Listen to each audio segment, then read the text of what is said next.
Hello everyone, welcome to UPSC navigator. इस video में हम 2017 का जो सीसेट पेपर है उसका कॉम्प्रिहेंशन वाला पार्ट यहाँ पर कवर करने वाले हैं। 2017 में 30 कॉम्प्रिहेंशन के क्वेश्चंस थे। ओके, तो इस वीडियो में हम 30 क्वेश्चन यहाँ पर कवर करेंगे कॉम्प्रिहेंशन के। ओके, तो यदि आप चैनल पर नए हैं तो चैनल को सब्सक्राइब कर लेना, ठीक है, और बेल आइकन को प्रेस कर लेना ताकि 2017 के बाद जो और 2018, 19, 20 है ना 2025 तक के जितने भी कॉम्प्रिहेंशन पेपर हैं उनको हम यहाँ पर जो डिस्कस करेंगे उसका नोटिफिकेशन आपको मिलता रहेगा। ओके, तो चलो स्टार्ट करते हैं। क्वेश्चन नंबर 1 देखिए। पैसेज स्टार्ट करने से पहले मैं आपको बता देता हूँ, ये जो सीसेट ट्रिक्स है ना, ये आप देख रहे हैं, कीवर्ड्स को मैंने यहाँ पर बताया हुआ है ना। ये जो पीडीएफ है आप जाके टेलीग्राम से डाउनलोड कर लेना।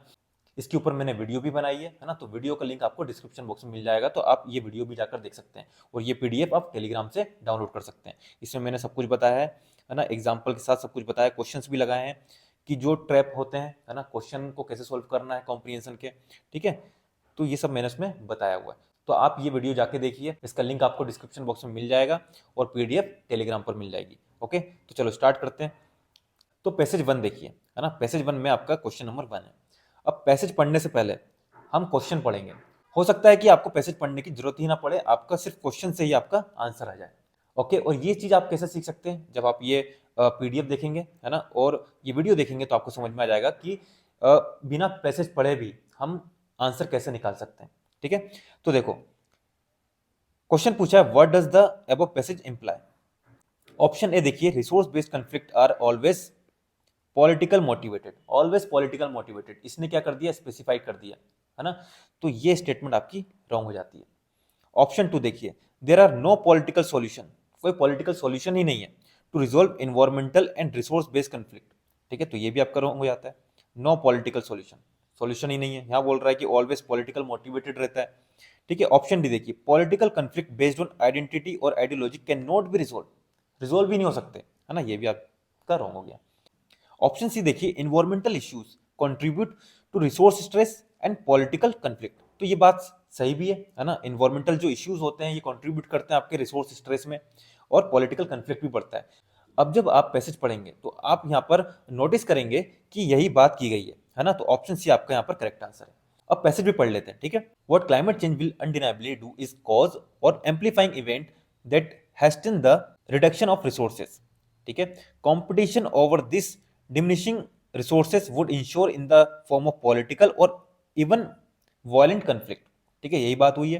Resource based conflict have rarely been overt and are thus difficult to isolate, instead they take on veneers that appear more political palatable। conflict over resources like water are often cloaked in the guise of identity or ideology। ठीक है, तो यहां पर यह बोलना चाह रहा है कि जो क्लाइमेट चेंज है वो रिसोर्सेज को कम करता है या उनकी स्कैरसिटी को और बढ़ा देता है। ठीक है, जब रिसोर्स कम होते हैं तो कंपटीशन बढ़ता है और वही कंपटीशन पॉलिटिकल या वायलेंट कॉन्फ्लिक्ट का रीजन बन सकता है। ठीक है, और जो रिसोर्स बेस्ड कॉन्फ्लिक्ट है ये अक्सर डायरेक्टली आपको दिखाई नहीं देंगे, वो अक्सर आइडेंटिटी या आइडियोलॉजी के नाम पर प्रेजेंट किए जाते हैं और अंदर से उनका जो रूट कॉज होता है वो क्या होता है, रिसोर्स स्ट्रेस होता है। तो ये पैसेज यहाँ पर बोलना चाह रहा है, तो उसके हिसाब से हमारा करेक्ट आंसर क्या हो जाएगा, ऑप्शन सी। ओके, आपको समझ में आ गया होगा। अब देखते हैं पैसेज 2। तो पैसेज पढ़ने से पहले हम यहां पर इसके क्वेश्चंस देख लेते हैं। The key note that seems to be emerging from the passage is that. Option A, we should first consult wisely and then resolve firmly. Option B, we should reject suggestions of friend and remain unchange. Option C, we should always remain broad minded and option D, we should be resolute and achievement oriented. तो question देखकर हम यहाँ पर solve नहीं कर सकते, तो हमको यहाँ पर पैसेज पढ़ना पड़ेगा। ओके, तो चलो पैसेज पढ़ते हैं। The man who is perpetually hesitating which of the two thing he will do first will do neither. तो जो पर्सन हमेशा कंफ्यूजन और हेजिटेशन में रहता है कि भाई दो चीजों में से कौन सी चीज करें, है ना, तो वो कुछ भी नहीं कर सकता। The man who resolve but suffer his resolution to be change by the first counter suggestion of a friend who fluctuates from opinion to opinion and veers from plan to plan can never accomplish anything. तो यहां पर क्या बोल रहा है, जो आदमी decision तो लेता है लेकिन हर किसी की बात सुन के अपना डिसीजन बदल देता है, वो भी कभी कुछ अचीव नहीं करता है। उसके बाद क्या बोला है, he will at best be stationary and probably retrograde in all। It is only the man who first consult wisely, then resolve firmly, and then execute his purpose with inflexible perseverance and is met by those petty difficulties which daunt a weaker spirit that can advance to eminence in any line. Okay, तो यहां पर क्या बोल रहा है, तो यहां पर क्या बोला है, जो पर्सन पहले वाइसली कंसल्ट करता है, फिर फर्मली डिसीजन लेता है और उस डिसीजन पर परसिवरेंस के साथ एग्जीक्यूट करता है ना, छोटी जो प्रॉब्लम्स हैं उससे डिस्ट्रैक्ट हुए बिना, ठीक है, वही आइडियल पर्सन है। ओके, तो ऑप्शन देखिए यहां पर, we should reject suggestion of friend and remain unchange, तो इसकी तो बात ही नहीं है। यहाँ पर क्या बोला है कि भाई पहले आपको वाइसली कंसल्ट करना है, ठीक है, उसके बाद आपको फर्मली डिसीजन लेना है, ठीक है, तो ये ऑप्शन बी तो आपका रॉन्ग हो गया। Option C, we should always remain broad minded, ठीक है, इसकी तो बात ही नहीं की गई है। Option D, we should be resolute and achievement oriented, इसकी भी ऐसी कोई बात नहीं की गई है। बात क्या की गई है, we should first consult wisely and then resolve firmly, तो ऑप्शन ए आपका यहाँ पर करेक्ट आंसर है। ओके, अब देखते हैं पैसेज नंबर 3। तो पैसेज पढ़ने से पहले हम क्वेश्चन देख लेते हैं। यहाँ पर क्या पूछा है, which among the following is the most crucial message, message क्या दिया गया है वो हमें बताना है, ठीक है। ऑप्शन है देखिए, climate change has caused Arctic summer to be short but temperature to be high. Option B, polar bear can be shifted to south pole to ensure their survival. Option C, without the presence of polar bear the food chain in Arctic region will disappear. Option D, climate change pose a threat to the survival of polar bear, ठीक है। तो यहां भी हम question से answer नहीं निकाल सकते हैं, तो हमको थोड़ा सा पढ़ना पड़ेगा passage. During the summer in the Arctic ocean, sea ice has been melting earlier and faster, and the winter freeze has been coming later. In the last 3 decades, the extent of summer ice has declined by about 30%. The lengthening period of summer melt threatened to undermine the whole Arctic food web, atom which stand polar bear. Okay? तो option A जो है आपका, ये message नहीं है, climate change has caused Arctic summer to be short but temperature to be high, ये आपका क्या है, इंफॉर्मेशन है, ठीक है, फैक्ट है, ये क्या है आपका फैक्ट। तो फैक्ट आपका नहीं होगा, यहाँ पूछा है मैसेज, तो फैक्ट कभी मैसेज नहीं होता है ना। ये देखिए स्टार्टिंग में जो दिया है ये आपका फैक्ट है, ठीक है। Polar bear can be shift to south pole to ensure their survival, तो इसकी भी बात ही नहीं की गई है ना, तो ये आपका ऑप्शन रॉन्ग हो जाता है क्योंकि इसकी बात नहीं की गई है। यहाँ पर क्या बोला, the lengthening period of summer melt threaten to undermine the whole Arctic food web, Arctic food web जो है ना, वो यहाँ पर थ्रेटन हो रही है। And atom which stand polar bear, जिनमें सबसे ज्यादा थ्रेटेंड कौन है, polar bear. Okay, option C देखिए, without the presence of polar bear the food chain in Arctic region will disappear. And option D, climate change poses a threat to survival of polar bear. तो इस passage में बात यही की गई है कि जो lengthening period of summer melt threaten to undermine the whole Arctic food web, उसमें भी सबसे ज्यादा थ्रेटेंड कौन है, पोलर बियर। तो ऑप्शन डी आपके यहाँ पर करेक्ट आंसर हो जाता है, क्योंकि ऑप्शन सी में जो बोल रहा है without the presence of polar bear the food chain in Arctic region will disappear, तो इसकी भी ऐसी कोई बात नहीं की गई है। यहाँ पर बोल रहा है कि फूड वेब जो है ना आर्कटिक रीजन की, वो थ्रेटेंड है और उसमें भी सबसे ज्यादा थ्रेटेंड कौन है, पोलर बियर। तो ऑप्शन डी आपके यहाँ पर सही मैसेज प्रोवाइड कर रहा है। ओके, तो आपके 3 पैसेज यहाँ पर हो चुके हैं। आगे देखते हैं passage number 4, question number 4। Question क्या पूछा है, which among the following is the most crucial message, यहाँ भी हमें मैसेज बताना है। तो सबसे पहले हम क्वेश्चन पढ़ लेते हैं, ठीक है।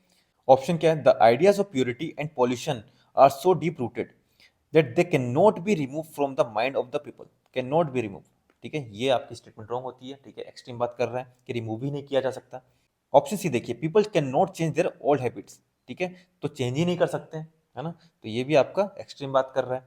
ऑप्शन डी देखिए, people have neither civic sense nor sense of privacy, तो ये भी आपका एक्सट्रीम बात कर रहा है कि सिविक सेंस होता ही नहीं है ना, तो आपका करेक्ट आंसर यहीं से आ गया। ऑप्शन बी देखिए, people have to perceive toilet use and pit emptying as clean and not polluting, ठीक है, तो ऑप्शन बी आपके यहाँ पर करेक्ट आंसर है। तो यहाँ पर लोगों को समझना होगा कि जो टॉयलेट है ना, उसका यूज करना और जो यहाँ पर जो पिट्स होते हैं उनको खाली करना, ये क्लीननेस की बात है ना, ना कि पॉल्यूटिंग की बात है ना, तो ऑप्शन बी आपके यहाँ पर करेक्ट आंसर है। अब देखो यहाँ पर हम पैसेज पढ़ लेते हैं, पैसेज से क्या हमें समझ में आ रहा है। Why do people prefer open defecation and not want toilet, और if they have them only use them sometimes. Recent research has shown 2 critical element, ठीक है, 2 क्रिटिकल एलिमेंट कौन से, ideas of purity and pollution and not wanting pits or septic tank to fill because they have to be emptied. These are the issues that nobody want to talk about, but if we want to eradicate the practice of open defecation, they have to be confronted and deal properly. तो देखो इसका answer यहीं पर दिया गया है कि ideas of purity and pollution and not wanting pits और septic tank to fill because they have to be emptied. उन्हें खाली करना पड़ेगा तो उसको भरना ही नहीं है ना, ये सोच है। तो इसके कारण तो यही मैसेज है आपका ऑप्शन बी। ठीक है, तो आपने सिर्फ क्वेश्चन से ही आपने आंसर निकाल लिया था। ऐसे आपको क्वेश्चंस मिलेंगे तो इससे क्या है, आप इस तरीके से सॉल्व करेंगे तो आपका टाइम बचेगा। ठीक है, कुछ क्वेश्चंस आपको ऐसे मिलेंगे जिसमें आपको पैसेज पढ़ने की जरूरत ही नहीं पड़ेगी, सिर्फ क्वेश्चन से ही आप आंसर निकाल लेंगे। ठीक है, तो इस टेक्निक को आप यूज कीजिए और इसको यूज करने के लिए आपको ये जो मैंने आपको बताया इसकी जरूरत पड़ेगी, तो इसको आप डाउनलोड कर लीजिए टेलीग्राम ग्रुप से और ये वीडियो देख लेना। यदि आप इस वीडियो को देख लेंगे तो आपको बेटर अंडरस्टैंडिंग हो जाएगी। ठीक है, क्योंकि मैंने यहाँ पर एग्जाम्पल के साथ बताया, आप देखो। ठीक है, ये देखिए क्वेश्चन लगा के मैंने यहाँ पर बताया है, तो आप इसको यूज कीजिए। अब देखिए पैसेज नंबर 5। पैसेज 5 जो है इसका हम देख लेते हैं। क्वेश्चन क्या पूछा, विच of the following is the most crucial inference. तो ऑप्शन देख लेते हैं, शायद ऑप्शन से हमारा आंसर आ जाए, पैसेज पढ़ना ना पड़े, है ना। देख लेते हैं।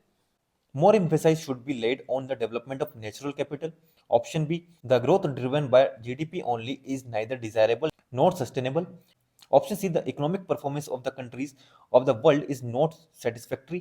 And option D, the world need more human capital under the present circumstances. Okay, तो यहाँ पर ऑप्शन से हम आंसर नहीं निकाल पा रहे हैं, तो हमें पैसेज पढ़ना पड़ेगा। In the last 2 decades, the world gross domestic product (GDP) has increased by 50%, whereas inclusive wealth has increased by a mere 6%.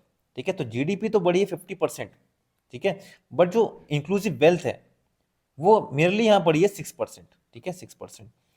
In recent decade, GDP driven economic performance has only harmed inclusive wealth like human capital and natural capital like forest, land and water. ठीक है, तो यहां पर क्या बोल रहे हैं, GDP driven economic performance has only harm inclusive wealth like human capital, natural capital like forest, land and water. ठीक है, तो इस चीज को यहां पर ध्यान रखना। while the world human capital which stand at 57% of total inclusive wealth grew by only 8%, the natural capital which is 23% total inclusive wealth declined by 30%. तो यहाँ पर डेटा दिया गया, ये हमारे किसी काम का नहीं है। ठीक है, अब देखो option C, the economic performance of the countries of the world is not satisfactory, इसकी बात ही नहीं की गई है, तो ये हमारा रॉन्ग होता है। The world need more human capital under the present circumstances, तो मोर ह्यूमन कैपिटल की भी ऐसी बात नहीं की गई है। यहाँ पर आप देखेंगे तो इस पैसेज का जो कोर है वो क्या है आपका, जीडीपी। ठीक है, GDP driven economic performance. Okay, तो यहाँ पर ऑप्शन बी देखिए, the growth driven by GDP only is neither desirable nor sustainable. Sustainable क्यों नहीं, क्योंकि ये ना ही डिजायरेबल है ना सस्टेनेबल, बिकॉज ये हार्म कर रही है। क्यों ये हार्म कर रही है, किसको, inclusive wealth like human capital, natural capital like forest, land and water. ठीक है, तो इसलिए ऑप्शन बी आपके यहाँ पर करेक्ट आंसर है। The growth driven by GDP, सिर्फ जीडीपी बढ़ रही है ना, लेकिन आप देखिए जीडीपी बढ़ रही है लेकिन इंक्लूसिव वेल्थ जो है ये मेरली 6% ही बढ़ रही है। ठीक है, तो ये सी ग्रोथ जो है वो ना ही डिजायरेबल है ना ही सस्टेनेबल।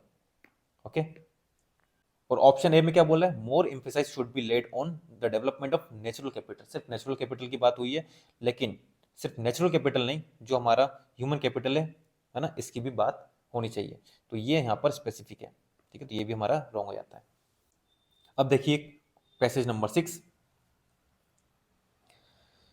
तो इसमें भी इन्फेरेंस पूछा है, तो यहाँ पर भी हम पहले ऑप्शन पढ़ लेते हैं, शायद इससे आंसर आ जाए, है ना। India must control its population growth so as to reduce its unemployment rate.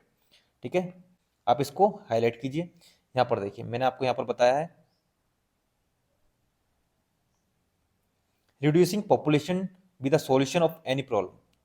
यदि आपको ऐसी स्टेटमेंट देखने को मिल रही है ना, तो वो स्टेटमेंट आपकी रॉन्ग होती है। 2021 में भी ऐसी स्टेटमेंट आई थी, 2020 में भी है, 2018 में भी है, और यहाँ पर देखिए 2017 में भी है।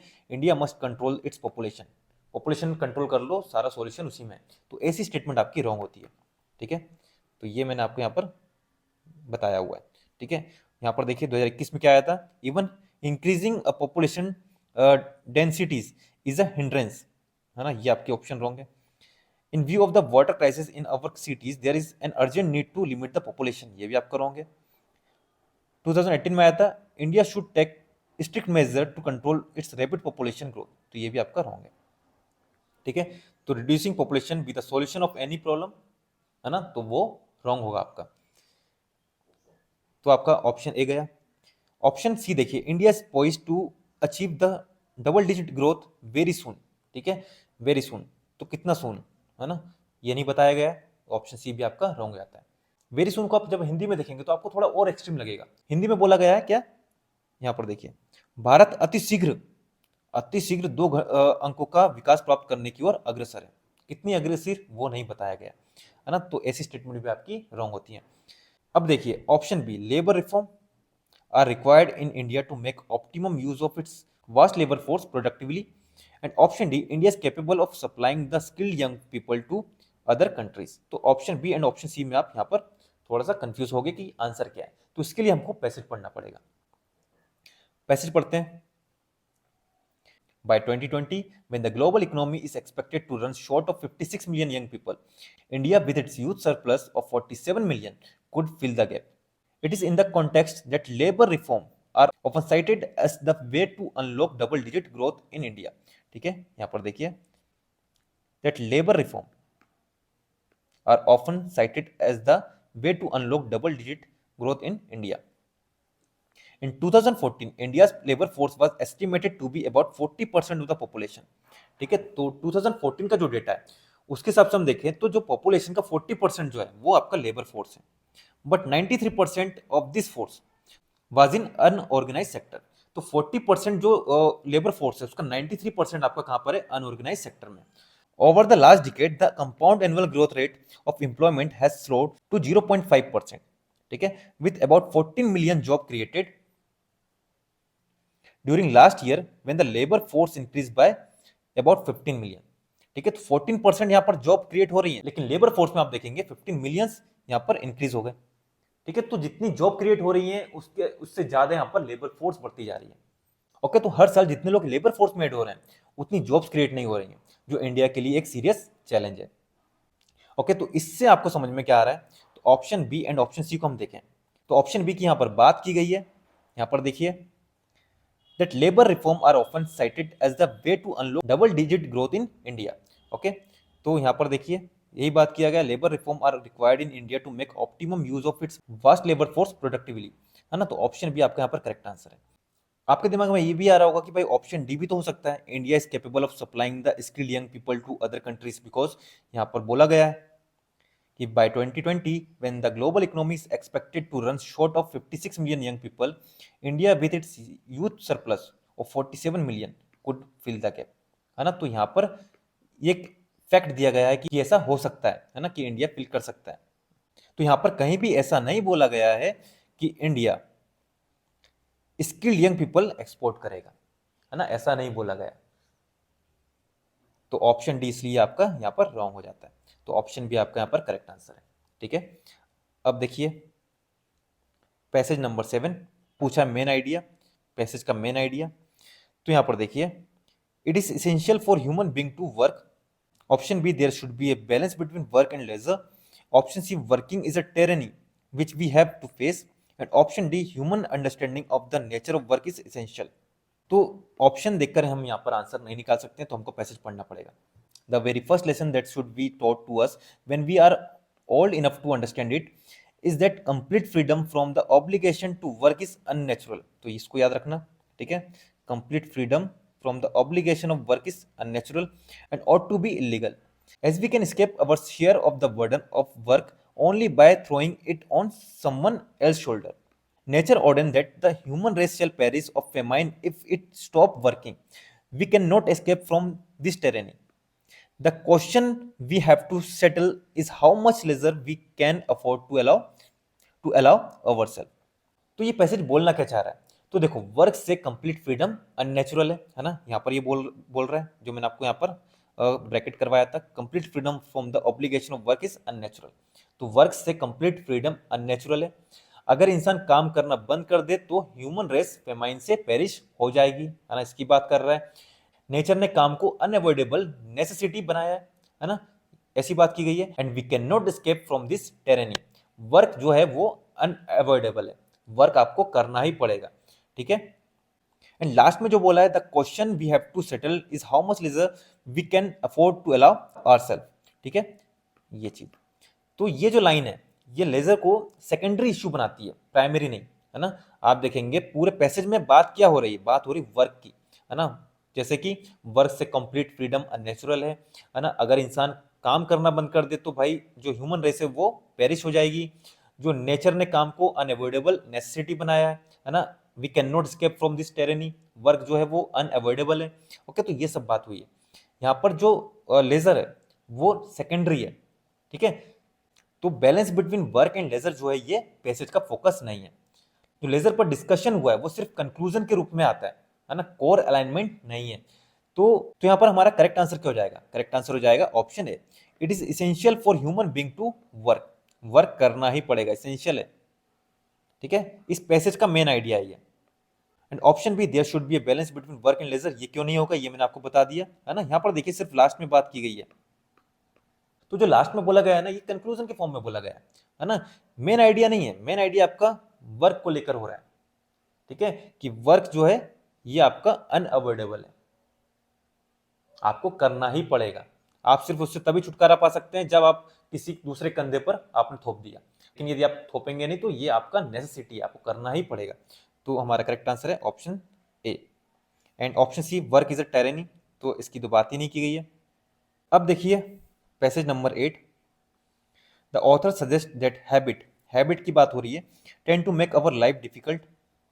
तो खुद सोचिए आप, यदि हम बिना पैसेज पढ़े ही हम इसका सोचें तो आपकी जो हैबिट्स हैं वो आपकी लाइफ को डिफिकल्ट बनाती हैं क्या? नहीं बनाती। हैबिट्स होना तो अच्छी बात है ना। तो ये क्या है? हैबिट्स क्या है? पॉजिटिव थिंग है। यहाँ पर नेगेटिव बात कर रहा है, हमारी लाइफ को डिफिकल्ट बना देगी, तो ऑप्शन ए तो आपका गया, ठीक है। ऑप्शन डी देखिए, tend to mechanize our life, ठीक है। तो जो आपका जो लाइफ है उसको मैकेनाइज कर दे, है ना, हैबिट, तो ये भी आपका रॉन्ग है। तो हैबिट है, पॉजिटिव टर्म है, लेकिन ये ऑप्शन देखिए ये नेगेटिव टोन में बात कर रहा है, तो ऑप्शन डी भी आपका गया।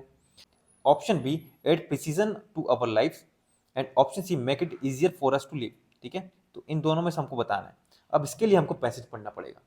तो ये जो पैसेज है ये बोलना क्या चाह रहा है वो मैं आपको बता देता हूँ, क्योंकि अभी इसको पढ़ने जाएंगे, है ना, तो वीडियो काफ़ी बड़ी होती जाएगी। तो मैं ऐसा करता हूँ, मैं आपको इसका जो कोर है वो मैं आपको बता देता हूँ, है ना। तो ये पैसेज बोलना क्या चाह रहा है कि जो हैबिट्स हैं ये लाइफ को सिंप्लीफाई करती हैं, they enable us to do a multiple of thing automatically, ठीक है। हमें हमारे कई काम ऑटोमेटिकली करने में ये मदद करती हैं। अगर यदि हम हर काम पर फ्रेश और ओरिजिनल थॉट्स यहाँ पर लगाएं, है ना, तो लाइफ कंफ्यूजिंग और इम्पॉसिबल हो जाएगी, ठीक है। तो यहीं पर तो वही चीज यहाँ पर बोलिए, which if we had to give fresh and original thoughts to them each time would make existence and impossible confusion, है ना। तो यहाँ पर क्या बोला है? लाइफ को सिंप्लीफाई करती है, ठीक है। तो ऑप्शन सी आपका यहाँ पर correct answer, make it easier for us to live, ठीक है। Add precision to our life, तो इसकी दो बात ही नहीं की गई है ना। बात की गई है easier for us to life, ठीक है। सिंप्लीफाई करती है मैकेनिज्म ऑफ लाइफ को, they enable us to do a multiple of thing automatically, है ना। तो मतलब क्या, इजी कर दे रही लाइफ को, है ना। तो ऑप्शन सी आपका यहाँ पर करेक्ट आंसर है। ओके, अब देखो पैसेज तो मैं आपका यहाँ पर करवा दे रहा हूँ, है ना। मैंने आपको जो बोला है 2017 से लेकर 2025 तक जितने भी सीसेट के पेपर हुए हैं, है ना, वो मैं आपको यूट्यूब पर फ्री में करवा दूंगा। लेकिन यदि आपका मैथ्स एंड रीजनिंग यदि वीक है ना, तो आपको उस पर काम करना पड़ेगा, है ना। बिना मैथ्स एंड रीजनिंग के आप सीसेट पेपर क्वालिफाई नहीं कर सकते। कॉम्प्रिहेंशन की बात करें तो यहाँ से 27 या 30 अराउंड क्वेश्चन आते हैं, लेकिन इसमें एक्यूरेसी हमको लाना पड़ेगा, है ना। मैंने आपको बोला ये 30 क्वेश्चन आ रहे हैं, 27 क्वेश्चन आ रहे हैं, तो आपको 22 23 क्वेश्चन करेक्ट करना ही पड़ेगा। ओके, अब जो रिमेनिंग क्वेश्चन है वो आपको रीजनिंग और मैथ्स से लाना पड़ेगा।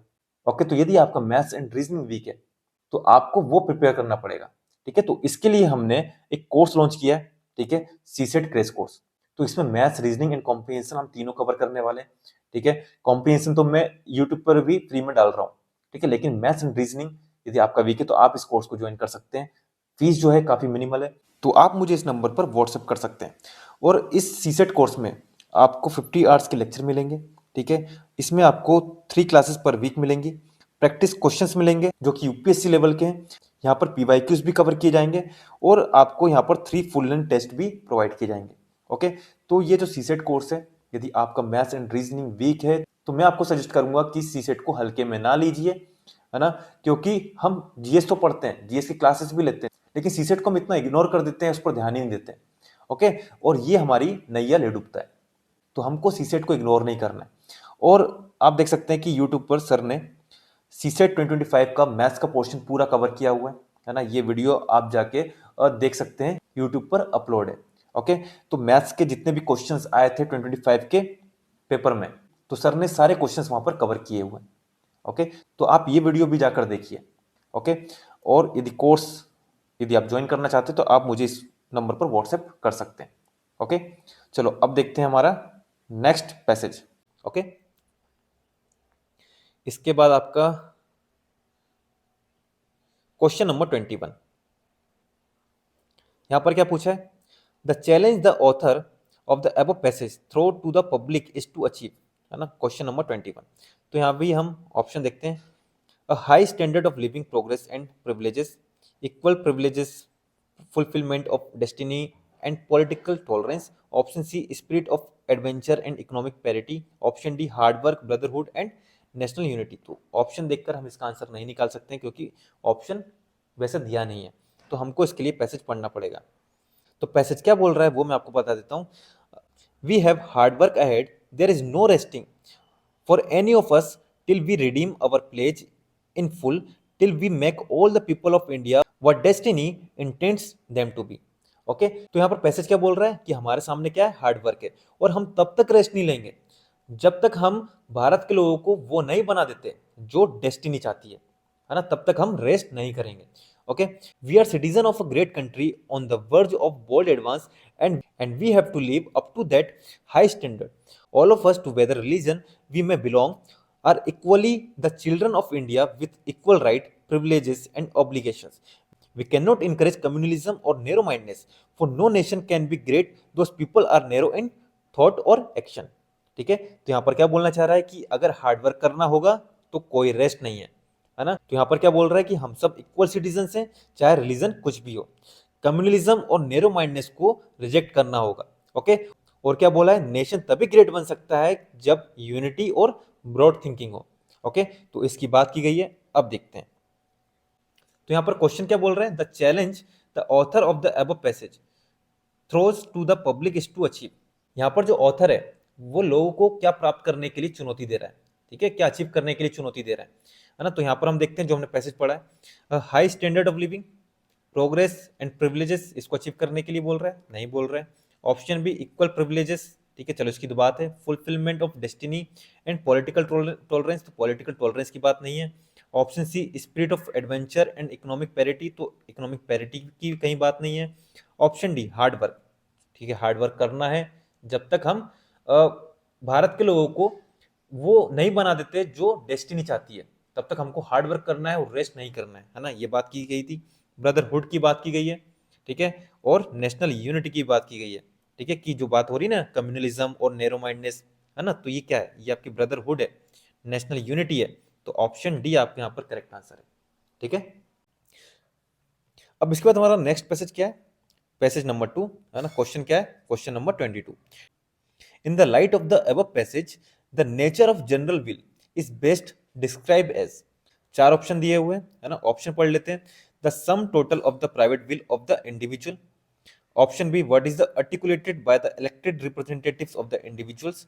Option C, the collective goods as distinct from private will of the individual. And option D, the material interest of the community. ठीक है, तो ऑप्शन देखकर हम इसका आंसर नहीं निकाल सकते, तो हमको पैसेज पढ़ना पड़ेगा।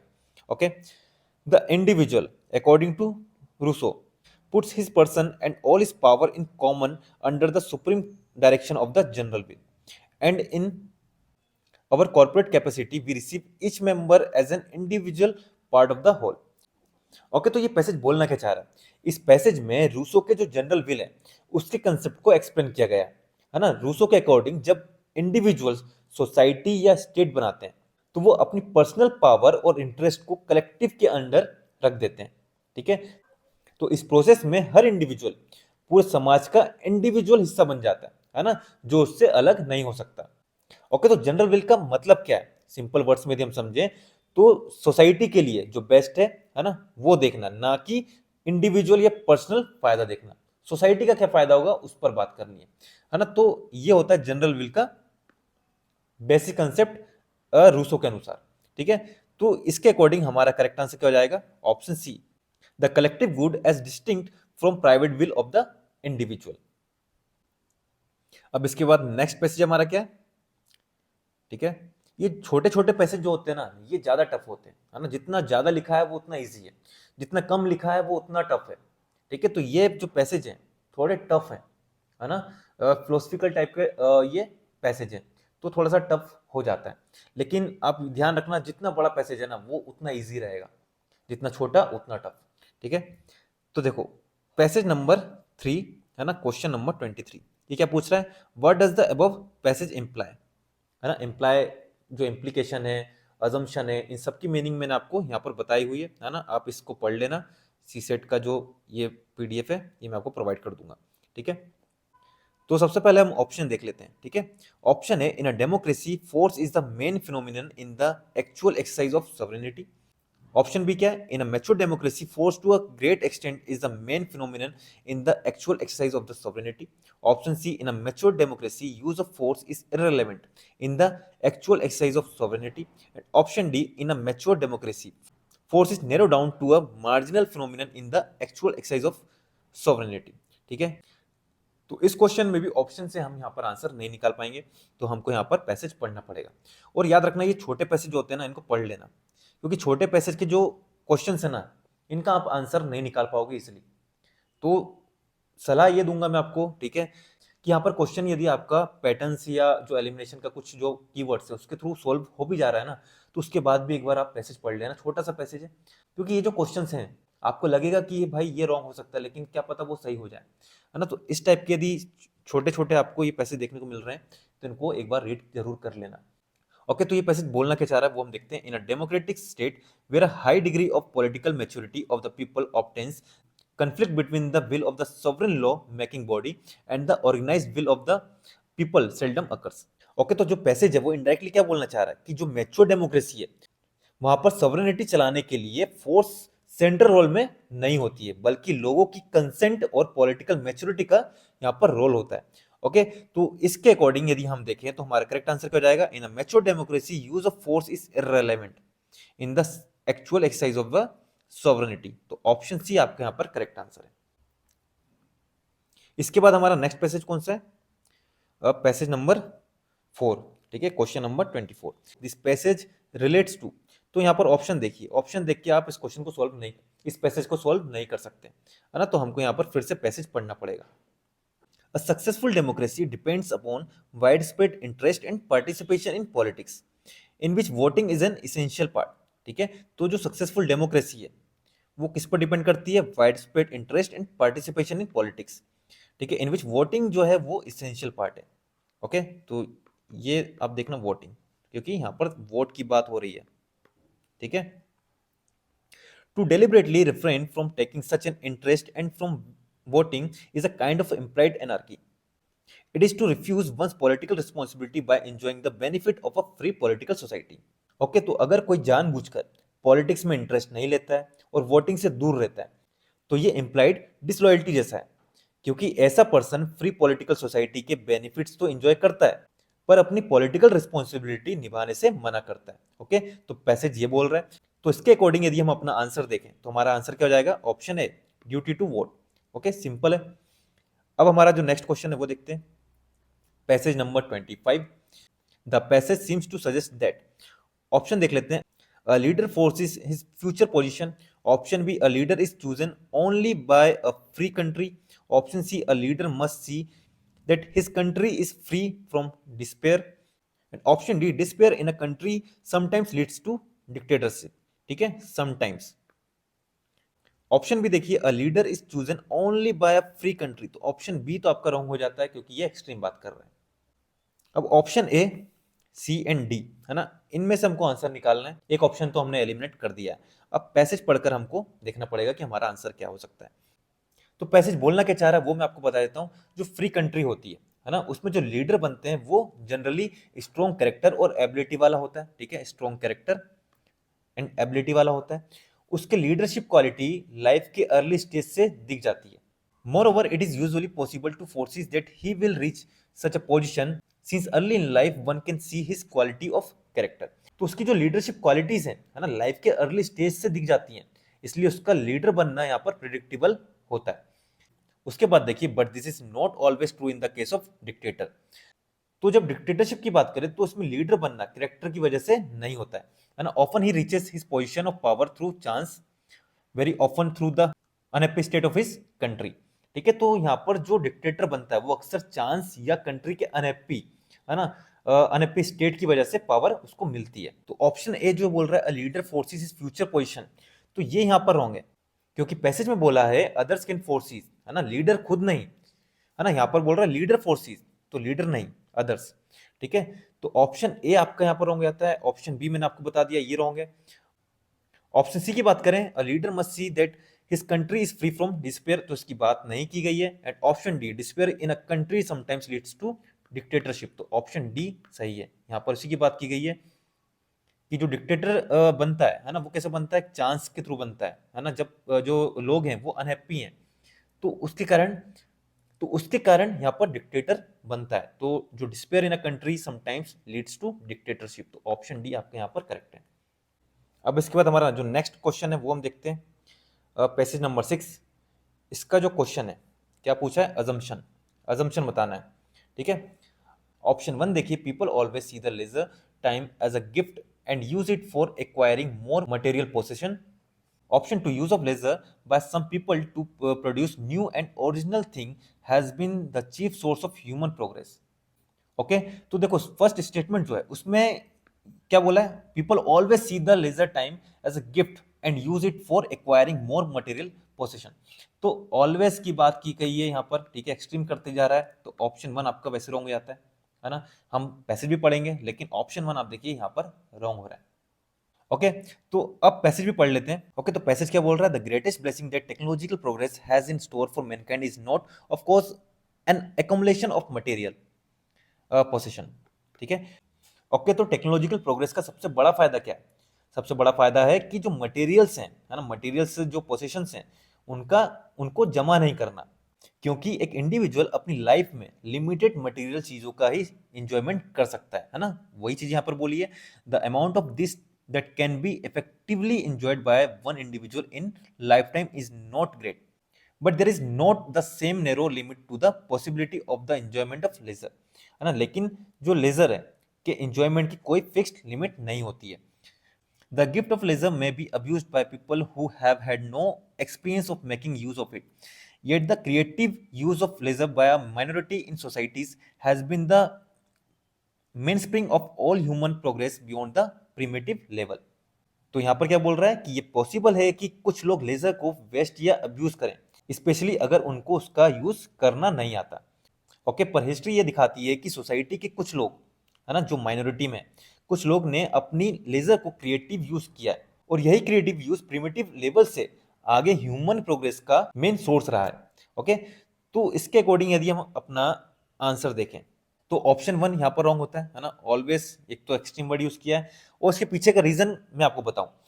पैसेज में क्या बोला है कि people always see the leisure time as a gift and use it for acquiring more material position. लेकिन पैसेज में क्या बोला है, पैसेज ने बोला है कि लेजर का क्रिएटिव यूज होता है, मटेरियल पोजीशंस का एक्युमुलेशन ग्रेटेस्ट ब्लेसिंग नहीं है। ओके, तो यहाँ पर ये हमारा रॉन्ग हो जाता है। ऑप्शन 2 की बात करें तो use of leisure by some people to produce new and original things has been the chief source of human progress, तो ये हमारा करेक्ट है। क्योंकि यहाँ पर जो लाइन बोली गई थी, the creative use of leisure by minority has been the main spring of all human progress. ठीक है, क्योंकि यहाँ पर एक जो लाइन बोली गई है, the creative use of leisure by minority in the society has been the main spring of all human progress, है ना, ये इस स्टेटमेंट को सपोर्ट करती है। ठीक है, तो ऑप्शन 2 आपके यहाँ पर वैलिड है, तो ऑप्शन बी आपका यहाँ पर करेक्ट आंसर है। ओके, तो पैसेज आपका ऑप्शन 2 को यहाँ पर क्लियरली सपोर्ट कर रहा है ना। तो एजम्पशन में आपका ऑप्शन बी आपका करेक्ट आंसर है। इसके बाद देखिए पैसेज नंबर 7, क्वेश्चन नंबर 27, इसमें भी अजम्पशन हमको बताना है। तो ऑप्शन देख लेते हैं, a study of the famous battles of history would help us understand the modern warfare. Option 2, studying the history is essential for anyone who aspire to be a leader. Okay, तो यहाँ पर essential word use किया गया है ना। मैंने यहाँ पर बताया भी आपको, जो इसेंशियल वर्ड है वो रॉन्ग होता है। यहाँ पर देखिए इसेंशियल, इनवेरिएबल, इनएविटेबल, मेन कोज कंपेयर करता है यदि ऑप्शन में, तो ये सब चीज़ बताइए कि कहाँ पे क्या गलत होता है। डेटा है यदि अजम्पशन में, वो आपका रॉन्ग होगा। Okay, not yet ready, no solution, heavily, highly, fundamental goal है, ये सब वर्ड जो यदि यूज हो रहे हैं वो रॉन्ग होते हैं। तो इसेंशियल आपका ये रॉन्ग हो जाता है, तो ऑप्शन 2 आपका ये गया। ठीक है, ऑप्शन 1 की बात करें, अ study of the famous battle of history would help us understand the modern warfare. तो इसके लिए हमको पैसेज पढ़ना पड़ेगा। ठीक है, तो पैसेज पढ़ लेते हैं हम। तो ये जो पैसेज है इसका क्रक्स मैं आपको बता देता हूँ, है ना। तो जो एंशिएंट हिस्ट्री का वर्किंग नॉलेज है, ये करंट इवेंट को समझने में हमारी मदद करता है। तो क्या लिखा है, working knowledge of ancient history is necessary to intelligent interpretation of current event. Okay, और जो फेमस बैटल्स की जो स्टडी है ना, ये उन लोगों के लिए यूजफुल है जो लीडर्स हैं या लीडर बनना चाहते हैं। ठीक है, तो वही चीज यहाँ पर लिखी है, benefit of studying particularly the famous battle of history for the lessons this content for those who lead और एस्पायर टू लीडरशिप। ठीक है, यही चीज बोली है। एंड उसके बाद क्या बोला है, जो बैटल्स हैं, जो हमने हिस्ट्री में बैटल्स पढ़ी हैं, उनसे हमें क्या सीखने को मिलता है, हमें जो विनर्स की क्वालिटीज है और जो लूजर्स की डेफिशिएंसी है ना, वो हमें यहाँ पर समझ में आती है। तो certain quality and attribute which enable to winners to win and certain deficiency which cause the losers to lose. Okay, और ये जो पैटर्न है ये हिस्ट्री में बार बार रिपीट होता है। The same pattern recurs consistently again and again throughout the centuries. Okay, तो हमें बताना है यहाँ पर अजम्पशन।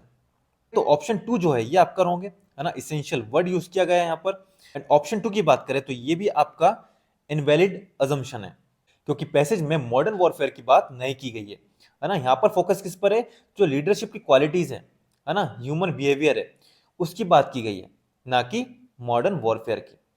तो इसलिए ऑप्शन 1 भी आपका रॉन्ग हो जाता है। ओके, तो हमारा करेक्ट आंसर क्या हो जाएगा, ऑप्शन डी, नाइदर 1 नॉर 2। अब इसके बाद हमारा नेक्स्ट पैसेज कौन सा है,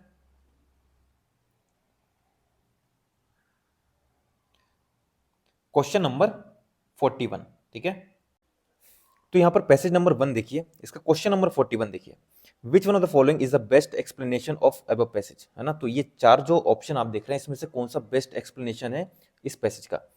ठीक है, तो सबसे पहले हमको क्या करना है, पहले ऑप्शन पढ़ना है। Political development is not a unilinear process for it involve both growth and decay. Option B, traditional society succeed in resisting positive aspect of political development. Option C, it is impossible for traditional society to break away from lingering loyalties. तो देखो option सी तो आपका ये extreme बात कर रहा है कि ये इम्पॉसिबल ही है। Option D, sustenance of traditional loyalties is conductive to political development. Okay, तो हमको बताना है option A, B and D में से हमारा करेक्ट आंसर क्या है। तो अब हमको पढ़ना है यहाँ पर पैसेज। पैसेज बोलना क्या चाह रहा है वो मैं आपको बता देता हूं, कि जब ट्रेडिशनल इंस्टीट्यूशंस, आइडेंटिटीज और लॉयल्टीज डिसरप्ट होती हैं, तो सिचुएशन जो है वो एम्बिवलेंट हो जाती है। एम्बिवलेंट का मतलब क्या होता है, कि यहाँ पर मिक्स्ड या कंफ्यूजिंग। ओके, फिर क्या बोला है कि कुछ लोग यहाँ पर पुरानी ट्रेडिशनल आइडेंटिटीज को दोबारा पकड़ लेते हैं, और कुछ लोग न्यू ग्रुप्स और न्यू सिंबल के साथ अलाइन हो जाते हैं। और क्या बोला है, पॉलिटिकल डेवलपमेंट सिर्फ यूनिटी नहीं बल्कि डिफरेंट ग्रुप की अवेयरनेस भी बढ़ाता है। For example class, caste, tribe, region, language, religion, है ना, ऑक्यूपेशन, तो इन सब की अवेयरनेस भी बढ़ाता है। ओके, तो ये बोल रहा है आपका पैसेज, है ना। तो पैसेज का हम एक कोर यदि हम बात करें, तो कुछ चीजें यहाँ पर ब्रेक होती हैं जैसे कि ट्रेडिशनल लॉयल्टीज, एंड कुछ चीजें यहाँ पर ग्रो होती हैं, है ना, जैसे कि न्यू आइडेंटिटीज, ग्रुप अवेयरनेस, है ना। तो ये कुछ यहाँ पर ग्रो हो रही है। तो यहाँ पर ग्रो भी हो रहा है और यहाँ पर ब्रेक भी हो रहा है। तो अब हम देखते हैं ऑप्शन।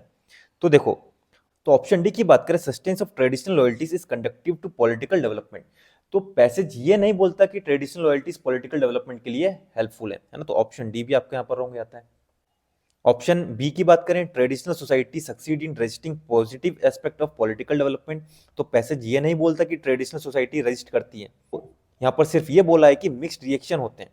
तो ऑप्शन बी भी आपके यहाँ पर रॉन्ग हो जाता है। एंड बात करें ऑप्शन ए की, political development is not a unilinear process for it involve both growth and decay. तो ऑप्शन ए आपका यहाँ पर करेक्ट एक्सप्लेनेशन है पैसेज का। ओके, अब देखिए पैसेज नंबर 2, तो इसके भी हम ऑप्शन पढ़ लेते हैं। क्वेश्चन क्या बोल रहा है, which among the following is most logical, rational and critical inference, हमें बताना है inference that can be made from the above passage. तो ऑप्शन है देखिए, emergence of powerful mass leader is essential to create sub national political entities and thus ensure successful devolution and decentralization। तो option है आपका ये wrong हो जाता है। इसेंशियल बोल रहा है ना कि emergence of powerful mass leader होना ही चाहिए, ठीक है, अनिवार्य है। तो ऑप्शन ए आपका यहाँ पर रॉन्ग जाता है। ऑप्शन डी देखिए, for devolution to take place a strong feeling of regionalism in the mass in essential, है ना, ये भी देखिए कि यहाँ पर रीजनलिज्म की यहाँ पर फीलिंग, स्ट्रॉन्ग फीलिंग होनी चाहिए, है ना, जरूरी है, ये होनी ही चाहिए, आवश्यक है। तो ऑप्शन डी भी आपका यहाँ पर रॉन्ग हो जाता है। ऑप्शन बी देखिए, the upper tier of government should impose devolution and decentralisation on the regional communities by law और otherwise. And option C, devolution to be successful require a democracy in which there is free expression of the will of the people at lower level and their active participation at the grassroots level। तो देखो ये positive statement है, तो option C आपका यहाँ पर correct answer है ना, बिना पैसेज पढ़े हम यहाँ पर आंसर तक पहुंच गए। एंड ऑप्शन बी की बात करें तो यहाँ पर बोल रहा है इम्पोज करना चाहिए, है ना, इम्पोज ये जो वर्ड है ये निगेटिव टर्म है कि आप इम्पोज कर रहे हो, किसी पर थोप रहे हो कि आपको करना ही पड़ेगा, है ना, इम्पोज का मतलब ये होता है। तो इम्पोज कर रहे हो आप devolution and decentralisation on the regional communities by law और अदरवाइज, ठीक है। तो ऑप्शन बी भी आपका यहाँ पर रॉन्ग आता है, ठीक है। अब आप पैसेज पढ़ लीजिए, पैसेज क्या बोल रहा है। पैसेज बोलना क्या चाह रहा है वो मैं आपको बता देता हूँ कि 1990s में वर्ल्ड वाइड यहाँ पर रीजनलिज्म बढ़ रहा है और पावर्स का डाउनवर्ड ट्रांसफर यहाँ पर हो रहा है, इसको हम क्या बोलते हैं, डिवोल्यूशन कहते हैं। और उसके बाद आप देखेंगे कि जो डिवोल्यूशन है इसके 3 पिलर हैं। फर्स्ट है आपका पॉलिटिकल लेजिटिमेसी, ठीक है, सेकंड है आपका decentralization of authority and third है आपका डिसेंट्रलाइजेशन ऑफ रिसोर्सेज, ठीक है। एंड पॉलिटिकल लेजिटिमेसी का मतलब है ग्रासरूट लेवल से मास डिमांड, एंड अगर डिसेंट्रलाइजेशन सिर्फ ऊपर से इंपोज हो और नीचे से पॉलिटिकल मोबिलाइजेशन ना हो तो प्रोसेस फेल हो जाता है, ओके। तो पैसेज ये यहाँ पर बोल रहा है। तो अब यदि हम ऑप्शन देखें तो ऑप्शन से आपको समझ में आ जाएगा कि हमारा करेक्ट आंसर क्या है, ऑप्शन सी, ठीक है। तो हमने बिना पैसेज पढ़े भी हम आंसर निकाल लिए, और मैंने आपको क्या बताया था कि जितना बड़ा पैसेज है ना उतना ईजी पैसेज है, ठीक है, जितना छोटा पैसेज है ना, तो वो उतना टफ हो जाता है, वो हमने देख लिया प्रीवियस पैसेज में। अब जो नेक्स्ट है वो हम देखते हैं 43। यहाँ पे हमको बताना है most logical and essential message convey by the above passage. Message क्या दे रहा है, तो ऑप्शन देखिए, all all problems of governance can be solve by using digital technology. सारे प्रॉब्लम आप डिजिटल टेक्नोलॉजी के थ्रू आप सोल्व कर सकते हो। Option B, speaking of digital technology is speaking of our life and living. And option C, our creativity and imagination can not be expressed without digital media, है ना। तो option सी भी wrong, option A भी आपका wrong. And option D, use of digital system is imperative for the existence of Mankind in future. तो ये भी आपका एक्सट्रीम बात कर रहा है कि use of digital system is imperative, है ना, जो भविष्य में, जो फ्यूचर में जो ह्यूमन है उनके अस्तित्व के लिए, ठीक है, उनके एग्जिस्टेंस के लिए डिजिटल सिस्टम इम्पेरेटिव यानी अत्यावश्यक है। तो ऑप्शन डी आपका यहाँ पर रॉन्ग हो जाता है। एंड ऑप्शन भी देखिए, speaking of digital technology is speaking of our lifes and living. तो ये एक जेनरिक स्टेटमेंट है, तो ऑप्शन भी आपका यहाँ पर करेक्ट हो जाता है ना। अब आप पैसेज भी पढ़ लीजिए। तो पैसेज बोलना क्या चाह रहा है वो मैं आपको बता देता हूँ कि हम यहाँ पर डिजिटल लाइफ में जी रहे हैं, है ना, we live in digital times. The digital is not just something we can strategically and specifically to do a few tasks. Our very perception of who we are, how we connect to the world around us, and the way in which we define our domains of life, labor, and language are hugely structured by the digital technologies. The digital is everywhere and like air, invisible. We live within digital system. We live with intimate gadgets. We interact through digital media, and very presence and imagination of the digital has dramatically restructured our lives. The digital, far from being a tool, is a condition and context that define the shape and boundaries of our understanding of the self, the society and the structure of governance। तो ये जो passage इसका core क्या है कि जो digital है ना, ये क्या है, लाइफ का इंटीग्रल हिस्सा है ना, इंटीग्रल हिस्सा है ना। पैसेज का कोर तो यही है। तो इसके अकॉर्डिंग हम देखें तो speaking of digital technology is speaking of our lifes and living. तो ऑप्शन बी आपका यहाँ पर करेक्ट आंसर है। बाकी ऑप्शन तो आप देखिए एक्सट्रीम बात कर रहे हैं तो वैसे कट हो जाते हैं, है ना। अब इसके बाद देखिए हमारा नेक्स्ट पैसेज तो पैसेज पढ़ने से पहले हम क्वेश्चन देख लेते हैं। क्वेश्चन नंबर 44 देख लेते हैं। विच among the following is the most logical, rational and critical inference. तो हमको इसमें इन्फेरेंस बताना है इस क्वेश्चन में भी। अब चार ऑप्शन देखिए। Once a country reaches middle income stage, it runs the risk of falling productivity, which leads to stagnant income. Option B देखिए, falling into middle income trap is a general characteristics of fast growing economies. Option C, there is no hope at all for emerging Asian economy to sustain the growth momentum. Option D देखिए, as regards growth of productivity, the performance of Asian economy is not satisfactory. तो option देखकर तो हम इसका inference नहीं निकाल सकते हैं, इसका आंसर नहीं बता सकते हैं, तो हमको पैसेज यहाँ पर पढ़ना पड़ेगा। ओके, तो पैसेज बोलना क्या चाह रहा है वो हम देख लेते हैं। पैसेज क्या बोल रहा है कि जो आईएमएफ है, हाँ आईएमएफ क्या बोल रहा है कि फास्ट ग्रोइंग एशियन इकोनॉमीज को मिडिल इनकम ट्रैप का रिस्क होता है ना, यहाँ पर ये बोल रहा है। और मिडिल इनकम ट्रैप का मतलब क्या है कि इनकम एक पॉइंट के बाद आगे नहीं बढ़ती है, और जो इनकम का जो लेवल है वो डेवलप कंट्रीज से काफी नीचे होता है। ओके, और यहाँ पर क्या बोला है, जो कॉज है ना, वो काफी ज्यादा हो सकते हैं। For example infrastructure, weak institution है ना, मैक्रो इश्यू, तो ये सब हो सकते हैं। बट सबसे ब्रॉड एंड मेन कॉज क्या है कि जो प्रोडक्टिविटी ग्रोथ है ना, उसका कोलैप्स हो जाना, is a collapse in the growth of productivity. तो ये सबसे मेन कॉज है। ओके, तो पैसेज ये बोलना है, यहाँ पर चाह रहा है। अब ऑप्शन देखिए, falling into middle income trap is a general characteristics of fast growing economies. तो ऑप्शन बी तो आपका यहाँ पर रॉन्ग हो जाता है, क्योंकि पैसेज में बोला है कि फेस करते हैं रिस्क को, और ऑप्शन भी बोल रहा है कि ये इसकी जनरल कैरेक्टरिस्टिक्स है कि जो फास्ट ग्रोइंग इकोनॉमीज है उनकी जनरल कैरेक्टरिस्टिक्स है मिडिल इनकम ट्रैप में फंसना। तो ऑप्शन बी तो आपका यहाँ पर रॉन्ग हो जाता है। ऑप्शन सी की बात करें, there is no hope at all, तो ये भी आपका रॉन्ग हो जाता है।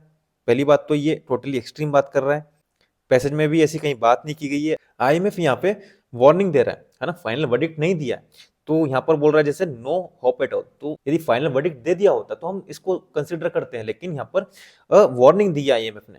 तो ऑप्शन सी भी आपका यहाँ पर रॉन्ग आता है। ऑप्शन डी ये भी रॉन्ग है, क्योंकि इसकी भी बात नहीं की गई है। ऑप्शन है देखिए, once a country reaches middle income stage, it runs the risk of falling productivity which leads to stagnant income. तो ऑप्शन है आपका यहाँ पर करेक्ट जो है हमारा इन्फेरेंस है इस पैसेज का, क्योंकि पैसेज क्लियरली यहाँ पर कहता है कि जो मिडिल इनकम ट्रैप है ना, जो इनकम स्टेग्नेशन है, इसका ओवरऑल कॉज क्या है, प्रोडक्टिविटी ग्रोथ का कोलैप्स होना। तो ऑप्शन ए जो है हमारे यहाँ पर करेक्ट आंसर है। अब देखिए पैसेज नंबर 5, तो इसके भी हम क्वेश्चन देख लेते हैं। इसमें हमें बताना है अजम्पशन। तो ऑप्शन यहाँ पर देख लीजिए, innovation and R&D is the only way to reduce rural and urban migration. तो ऑप्शन ए यहाँ पर wrong, only way to reduce, ठीक है। Option B, every rapidly growing country need to minimize the divergence between productivity in agriculture and other sector. Option C, inclusive innovation and R&D can help create an egalitarian society. And option D, rapid urbanization takes place only when a country economic growth is rapid. तो option D भी आपका यहाँ पर wrong आता है ना, क्योंकि यहाँ पर क्या बोल रहा है कि रैपिड अर्बनाइजेशन तभी होगा जब जब कंट्री की इकोनॉमिक ग्रोथ जो है वो फास्ट होगी, है ना, तभी होगा, नहीं तो नहीं होगा। तो ऑप्शन डी भी आपका रॉन्ग आता है। अब आपको बताना है option B and option C में से करेक्ट आंसर। ऑप्शन बी को भी आप एलिमिनेट कर सकते हो, क्योंकि यहाँ पर क्या बोला है, एवरी रैपिडली ग्रोइंग कंट्री है ना needs to minimize the divergence between productivity and agriculture and other sector. Okay, तो एवरी कंट्री जो रैपिडली ग्रोइंग इकोनॉमी है ना, उनके लिए बात कर रहा है। तो ऑप्शन बी भी आपका यहाँ पर एक्सट्रीम बात कर रहा है कि हर कंट्रीज को, ठीक है। तो ये भी रॉन्ग हो जाता है, तो आपका करेक्ट आंसर तो यहीं से आ जा रहा है, आपको पैसेज पढ़ना भी नहीं पड़ेगा, ठीक है। Inclusive innovation and R&D can help create an egalitarian society, ठीक है। लेकिन इसके बाद भी हमको क्या करना है, पैसेज एक बार रीड करना है। ऐसा नहीं करना कि सिर्फ आप यहाँ से आंसर निकाल लिए, एक बार बस आप क्या कीजिए, पैसेज को स्कैन कर लीजिए, है ना, कि सही में इसी की बात है कि नहीं है, ठीक है। आपका यहाँ पर टाइम बच गया है, आपने सीधे ऑप्शन के थ्रू यहाँ पर आपने आंसर निकाल लिया। लेकिन यदि आप पैसेज को एक बार सिर्फ स्कैन कर लेंगे ना, तो आप यहाँ पर श्योर हो जाएंगे कि भाई यही आंसर है ना। हमको यहाँ पर एक्यूरेसी लानी है, टाइम भी बचाना है, एक्यूरेसी भी लानी है। टाइम बचाने के लिए आप ऑप्शन से आपने आंसर निकाल लिया, लेकिन एक्यूरेसी के लिए आपको एक बार थोड़ा सा स्कैन करना पड़ेगा पैसेज को। ओके, अब देखो, तो ये पैसेज बोलना क्या चाह रहा है वो मैं आपको बता देता हूँ। Innovative India will be inclusive as well as technological advanced, improving the lives of all Indians. Innovation and R&D can mitigate increase in social inequality and relieve the pressures created by rapid urbanization. The growing divergence in productivity between agriculture and knowledge intensive manufacturing and service threaten to increase income inequality. By encouraging India's R&D labs and universities to focus on the needs of poor people, and by improving the ability of informal firms to absorb knowledge and innovation and research agenda can counter the effect. Inclusive innovation can lower the cost of goods and services and create income earning opportunity for the poor people. Okay, तो passage में क्या बोला कि जो innovative India है ना will be inclusive as well as technological advance, है ना, जो सभी इंडियंस की जो लाइफ है उसको बेटर बनाएगा। एंड इनोवेशन और R&D सोशल इनइक्वालिटी को कम कर सकते हैं और रैपिड अर्बनाइजेशन के प्रेशर को रिड्यूस करते हैं। एंड उसके बाद क्या बोला है कि एग्रीकल्चर और नॉलेज इंटेंसिव मैन्युफैक्चरिंग सर्विस के बीच जो प्रोडक्टिविटी गैप बढ़ रहा है वो इनकम इनइक्वालिटी को और बढ़ा सकता है। ओके, एंड अगर R&D लैब्स और यूनिवर्सिटीज पुअर लोगों की नीड्स पर फोकस करें और इनफॉर्मल फर्म्स को नए नॉलेज इनोवेशन एब्जॉर्ब करने लायक बनाए जाएं, तो inclusive innovation goods and services के कॉस्ट कम करेगी, जो पुअर पीपल्स हैं उनके लिए इनकम अर्निंग अपॉर्चुनिटी क्रिएट करेगी। ओके, तो ओवरऑल मैसेज क्या है कि इंक्लूसिव इनोवेशन इनइक्वालिटी को रिड्यूस करने का पावरफुल टूल हो सकता है। ओके, यही बोल रहे हैं। तो इसके अकॉर्डिंग हमारा करेक्ट आंसर क्या हो जाएगा? Option C, inclusive innovation in R&D can help create an egalitarian society. Egalitarian मतलब क्या होता है? समतावादी समाज। ओके, हिंदी में हम बोले तो ऑप्शन सी आपका यहाँ पर करेक्ट आंसर है। एंड पैसेज पढ़ने से पहले option B and option C में से हम कंफ्यूज थे कि कौन सा हो सकता है, तो मैंने आपको बताया था एवरी कंट्रीज की बात कर रहा है ना, तो इसलिए हमने रॉन्ग किया।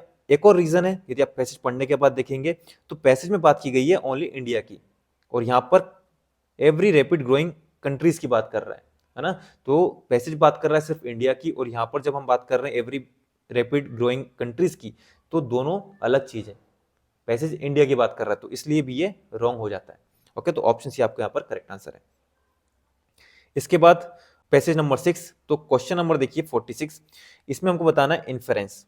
ओके, तो ऑप्शन पढ़ लेते हैं। ऑप्शन है देखिए, the world will not be able to cope with large scale migration of climate refugee, तो ऑप्शन ए यहाँ पर एक्सट्रीम बात कर रहा है इसलिए रॉन्ग है ना। Not be able to cope with large scale migration of climate refugee, world यहाँ पर उस काबिल ही नहीं है ना, एक तरीके से एबल नहीं है। Option B, we must find the way and means to stop further climate change. Option C, climate change will be the most important reasons for the migration of people in the future. And option D, relation between climate change and migration is not yet properly understood. Okay, तो अब option ए तो हमने यहाँ पर eliminate कर दिया, ये तीन ऑप्शन से हम यहाँ पर आंसर नहीं निकाल सकते हैं, तो हमको यहाँ पर पैसेज पढ़ना पड़ेगा। तो पैसेज क्या बोल रहा है वो हम देख लेते हैं। Climate change is likely to expose a large number of people to increasing environmental risk, forcing them to migrate. The international community is yet to recognize this new category of migrant. There is no consensus on the definition and status of climate refugee, owing to the distinct meaning the term refugee carry under international law. ठीक है? There are still gaps in understanding how climate change will work as the root cause of migration. Even if there is a recognition of climate refugee, who is going to provide protection? More emphasis has been given the international migration due to climate change, but there is need to recognize the migration of such people within the country also, so that their problems can be addressed properly. Okay, तो passage क्या बोल रहे हैं यहाँ पर कि climate change के कारण बहुत सारे लोग इन्वायरमेंटल रिस्क की वजह से माइग्रेट करने पर मजबूर होंगे, लेकिन इंटरनेशनल कम्युनिटी ने अभी तक क्लाइमेट रिफ्यूजी को प्रॉपर लीगल रिकॉग्निशन नहीं दी है। एंड इस टर्म की डेफिनेशन और स्टेटस पर भी कोई कंसेंसस यहाँ पर नहीं है। ओके, एंड अभी भी ये क्लियर नहीं है कि क्लाइमेट चेंज एग्जैक्टली माइग्रेशन का रूट कॉज कैसे बनेगा। क्लाइमेट रिफ्यूजीज को माना भी जाता है, तो उनकी प्रोटेक्शन का रिस्पॉन्सिबिलिटी कौन लेगा, है ना, ये भी यहाँ पर अनक्लियर है। एंड अभी तक हम देखेंगे जो ज़्यादा फोकस है इंटरनेशनल माइग्रेशन पर है, जबकि जो कंट्रीज के अंदर होने वाली जो माइग्रेशन है ना, उसको भी समझना और एड्रेस करना यहाँ पर जरूरी है। तो यहाँ पर ऑप्शन बी देखिए, we must find the way and means to stop for the climate change, तो जो पैसेज है वो पॉलिसी यहाँ पर सजेशन नहीं करता है, तो ऑप्शन बी आपका रॉन्ग जाता है। ऑप्शन सी की बात करें, climate change will be the most important reason for the migration of people in the future, तो ऐसी भी यहाँ पर कुछ बात नहीं की गई है। Option D, relation between climate change and migration is not yet properly understood, तो ये करेक्ट है, क्योंकि पैसेज में क्या बोला है, there are still gap in understanding how climate change will work as the root cause of migration. तो इसका मतलब क्या है कि क्लाइमेट चेंज और माइग्रेशन के बीच का एग्जैक्ट रिलेशन अभी फुली यहाँ पर समझा नहीं गया है। ओके, तो ऑप्शन डी आपका यहाँ पर करेक्ट आंसर है। अब देखिए पैसेज नंबर 7, तो इसके जो क्वेश्चन हैं वो हम देख लेते हैं, क्वेश्चन नंबर 47 एंड 48। तो यहाँ पर अजम्पशन पूछा है 47 में, and option and question number 48, which of the following statement is are correct regarding bio pesticide. तो देखो ये जो क्वेश्चन है इसको हम लॉजिकली सोल्व करने की कोशिश करते हैं। ऑप्शन 1 देखिए, they are not hazardous to human health, है ना, तो बायो पेस्टिसाइड जो है ये ह्यूमन हेल्थ के लिए हेजार्डियस नहीं है। टर्म से समझ में आ रहा है बायो पेस्टिसाइड, तो ये तो करेक्ट है। ऑप्शन 2 देखिए, they are persistent in environment, तो ये बायो पेस्टिसाइड जो है ये पॉजिटिव है। ठीक है, जो जीएस के हमारे लॉजिक्स पैटर्न्स मैंने आपको बताया है ना, तो पॉजिटिव टर्म है ये नेगेटिव बात कर रहा है कि ये परसिस्टेंट रहता है इन्वायरमेंट में, है ना, तो ये आपका रॉन्ग हो जाता है। ऑप्शन 2 गया, मतलब ये गया, ये गया। They are essential to maintain the biodiversity of any ecosystem, तो देखो ये भी गया, है ना, ये एक्सट्रीम बात कर रहा है, तो थर्ड भी गया, तो आपका करेक्ट आंसर आ गया 1 ओनली। 48 आपने बिना पैसेज पढ़े ही सोल्व कर लिया। 47 देखते हैं। ऑप्शन 1 देखिए, synthetic pesticide should never be used in modern agriculture. जो सिंथेटिक पेस्टिसाइड है ना, शुड नेवर बी यूज्ड, करना ही नहीं चाहिए, कभी करना ही नहीं चाहिए। तो ऑप्शन 1 जो है एक्सट्रीम बात कर रहा है, तो ऑप्शन 1 आपका रॉन्ग होता है, तो ये गया, ये गया, ये गया, करेक्ट आंसर आ गया। अब ऑप्शन 2 भी देख लेते हैं। One of the aim of the sustainable agriculture is to ensure minimal ecological imbalance, तो देखो ये करेक्ट बात कर रहा है, सस्टेनेबल एग्रीकल्चर की बात कर रहा है जिसमें हम इंश्योर करेंगे मिनिमल इकोलॉजिकल इम्बैलेंस। ओके, तो ऑप्शन 2 तो यहाँ पर करेक्ट है। Option 3, botanical pesticide are more effective as compare to synthetic pesticide, तो इसको हम सिर्फ यहाँ पर देखकर हम इसको रॉन्ग कंसीडर या सही कंसीडर नहीं कर सकते, इसके लिए हमको पैसेज पढ़ना पड़ेगा। और अजम्पशन में मैं आपको सजेस्ट करूंगा कि भाई एक बार आप थोड़ा पैसेज पढ़ लीजिए।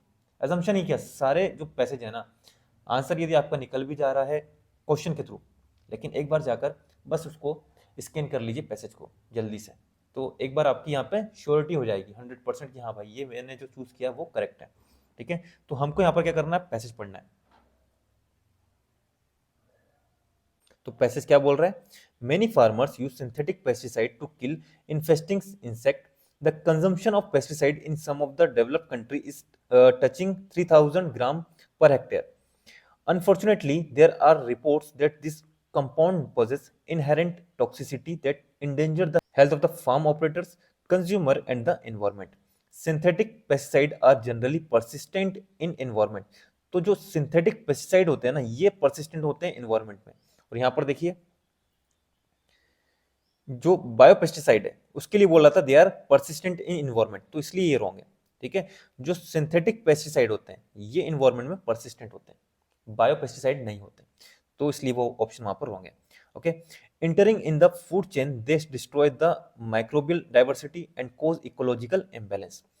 Their indiscriminate use has resulted in development of resistance among insect to insecticides, upsetting of balance in nature and resurgence of threatened population. Natural pest control using the botanical pesticide is safer to the user and the environment because they break down into harmless compound within hour or day in the presence of sunlight. Plants with pesticidal properties have been nature for millions of years without any ill or adverse effect on the ecosystem. They are easily composed by many microbes common in most soil.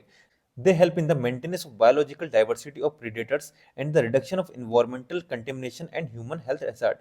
Botanical pesticide formulated from plants are biodegradable and their use in crop production is a practical sustainable alternative. तो ये जो passage है काफ़ी easy है ना। Passage में क्या बोला है कि जो सिंथेटिक पेस्टिसाइड है इसका यूज़ फार्मिंग में काफ़ी ज़्यादा हो गया है, इसकी वजह से human health, environment, ecological imbalance है ना, ये काफ़ी यहाँ पर आपको देखने को मिल रहा है। और ये जो पेस्टिसाइड है इन्वायरमेंट में लॉन्ग टर्म तक परसिस्टेंट रहता है ना, ये हमने क्वेश्चन में भी देखा है, क्वेश्चन का एक ऑप्शन है। एंड फूड चेन में इंटर करके माइक्रोबियल डाइवर्सिटी यहाँ पर डिस्ट्रॉय भी करता है और इंसेक्ट्स में रेजिस्टेंस डेवलप यहाँ पर हो जाते हैं, जिससे नेचर का बैलेंस यहाँ पर बिगड़ता है। वहीं पर हम बात करें बॉटनिकल पेस्टिसाइड की, तो ये क्या होते हैं, बायोडिग्रेडेबल होते हैं और जल्दी से ये हार्मलेस कंपाउंड में भी ब्रेक हो जाते हैं, एनवायरमेंटल फ्रेंडली होते हैं, है ना, और सस्टेनेबल एग्रीकल्चर के लिए ये बेटर अल्टरनेटिव है। तो यहाँ पर हमारा क्वेश्चन नंबर 48 तो हो गया। क्वेश्चन नंबर 47 में जो ऑप्शन 3 की बात करें तो botanical pesticide are more effective as compare to synthetic pesticide, तो यहाँ पर क्या कर रहा है, कंपेयर कर रहा है, लेकिन पैसेज में ऐसा कुछ कंपेरिजन है ही नहीं। है ना। पैसेज में बॉटनिकल पेस्टिसाइड को सेफर और इको फ्रेंडली बताया है, लेकिन यहाँ पर ऑप्शन में आप देखेंगे कि यहाँ पर इफेक्टिवनेस को कंपेयर किया जा रहा है, जो कि पैसेज में कहीं भी एक्सप्लिसिटली यहाँ पर मेंशन नहीं है। ठीक है, तो इसलिए ऑप्शन 3 आपका रॉन्ग आता है। तो हमारा करेक्ट आंसर क्या है? Option B, 2 only. ओके, तो यहां तक हमारा हो गया। अब इसके बाद जो नेक्स्ट पैसेज है वो कौन सा हमारा, वो देख लेते हैं। Question number 61। ठीक है, तो यहां पर हम देखते हैं क्वेश्चन नंबर 61। अब पैसेज नंबर 1 पढ़ने से पहले हम क्वेश्चन नंबर 61 देख लेते हैं। क्वेश्चन क्या बोला है, हमें बताना है इन्फेरेंस। ठीक है, यहाँ पर ऑप्शन देखिए, our governments are not responsible enough to keep our cities pollution free. Option B, there is absolutely no need for air quality indices in our country. तो देखो ये तो एक्सट्रीम है, ऑप्शन बी आपका यहाँ पर रॉन्ग हो जाता है। Option C, air quality index is not helpful to the resident of many of our large city. And option D, in every city public awareness about pollution problem should increase. Okay, तो यहाँ पर हमने option B तो eliminate कर दिया, बाकी option A, C and D में से हमको आंसर निकालना है। तो अब हमको यहाँ पर पैसेज पढ़ना पड़ेगा, क्योंकि सिर्फ ऑप्शन से यहाँ पर हम आंसर तक नहीं पहुंच पा रहे हैं। ओके, ये पैसेज बोलना क्या चाह रहा है वो मैं आपको बता देता हूँ। जो एयर क्वालिटी इंडेक्स है, AQI, ये क्या है, टूल है जो अलग अलग एयर पोल्यूटेंट्स को कंबाइन करके एक सिंगल नंबर में दिखाता है, ताकि पब्लिक को एयर क्वालिटी का आइडिया मिले। ओके, और AQI तब ज़्यादा यूजफुल होता है जब पोल्यूशन लेवल नॉर्मली लो होते हैं और कभी कभी स्पाइक करते हैं। ओके, ऐसे केसेस में लोग प्रिवेंटिव एक्शन ले सकते हैं। लेकिन अर्बन इंडिया में प्रॉब्लम ये है कि पोल्यूशन लेवल बहुत ज़्यादा है। जो AQI है ये साल के काफ़ी हिस्से में सेफ लिमिट से ऊपर रहता है ना, और AQI लगातार रेड डेंजरस जोन में रहता है। तो इस वजह से लोग AQI वार्निंग को इग्नोर करना सीख जाते हैं, क्योंकि यदि रोज रोज AQI हाई रह रहा है तो प्रैक्टिकल एक्शन लेना यहाँ पर मुश्किल हो जाता है। ओके, तो ये बता रहा है आपका पैसेज। तो अब यहाँ पर हम ऑप्शन देख लेते हैं। ऑप्शन है क्या बोल रहा है, our governments are not responsible enough to keep our cities pollution free. तो देखो ऑप्शन ए जो है ये रॉन्ग है, क्योंकि पैसेज में गवर्नमेंट को ब्लेम डायरेक्टली नहीं किया गया है, ये यहाँ पर ओवर इंटरप्रिटेशन किया जा रहा है। तो ऑप्शन ए भी आपका रॉन्ग आता है। ऑप्शन डी की बात करें, इन every city public awareness about pollution problem should increase. तो ये देखो ये ओपिनियन दे रहा है, सजेशन दे रहा है, ये पैसेज से डायरेक्टली आप इन्फर नहीं कर सकते हैं। तो ऑप्शन डी आपका इसलिए रॉन्ग आता है। ऑप्शन सी की बात करें, air quality index is not useful to the resident of many of our large city. तो ये बात सही है, क्योंकि यहाँ पर क्या बोला गया है, पैसेज का कोर पॉइंट ही यही है कि जब AQI हमेशा हाई रहता है तो लोग उससे इग्नोर कर देते हैं, है ना। इसलिए प्रैक्टिकल सेंस में AQI उतना हेल्पफुल नहीं रह जाता लार्ज इंडियन सिटीज के लिए। तो ऑप्शन सी आपका यहाँ पर करेक्ट आंसर है। अब देखो क्वेश्चन नंबर 62। तो पैसेज पढ़ने से पहले हम क्वेश्चन देख लेते हैं। यहाँ भी हमको इन्फेरेंस बताना है ना, पैसेज पढ़ के आप क्या इन्फर कर पा रहे हैं। तो ऑप्शन देखिए, ऑप्शन है देखिए, we must create conditions for the fast growth of high productive service job to ensure employment growth and inclusion. ठीक है, option B, we must shift the farm workers to the highly productive manufacturing and service sector to ensure the economic growth and inclusion. Option C, we must create conditions for the faster growth of productive jobs outside the agriculture even while improving the productivity of agriculture. And option D, we must emphasize the cultivation of high-yielding hybrid varieties and genetically modified crop to increase the per capita income in agriculture. Okay, तो यहाँ पर आप option से answer नहीं निकाल सकते, तो आपको यहाँ पर पैसेज पढ़ना पड़ेगा। तो यहाँ पर पैसेज क्या बोल रहा है वो मैं आपको बता देता हूँ। Productive jobs are vital for growth and a good job is the best form of inclusion. ठीक है, more than half of our population depends on agriculture, but the experience of other countries suggests that the number of people dependent on agriculture will have to shrink if per capita income in agriculture are to go up substantially. तो यहाँ क्या बोल रहा है कि India में 50% से ज़्यादा पॉपुलेशन एग्रीकल्चर पर डिपेंड करती है, लेकिन दूसरे कंट्रीज को यदि हम देखें तो उनके एक्सपीरियंस हमें क्या पता चल रहा है कि अगर एग्रीकल्चर में पर कैपिटा इनकम आपको बढ़ानी है तो एग्रीकल्चर पर जो डिपेंडेंट लोग हैं, है ना, उनको आपको कम करना पड़ेगा। ओके, उसके बाद बात करें, जो इंडस्ट्री है वो जॉब तो क्रिएट कर रही है, पर ज़्यादातर जो जॉब्स हैं वो लो प्रोडक्टिव है, ठीक है, और इनफॉर्मल्स हैं एंड लो इनकम यहाँ पर ऑफर कर रही हैं।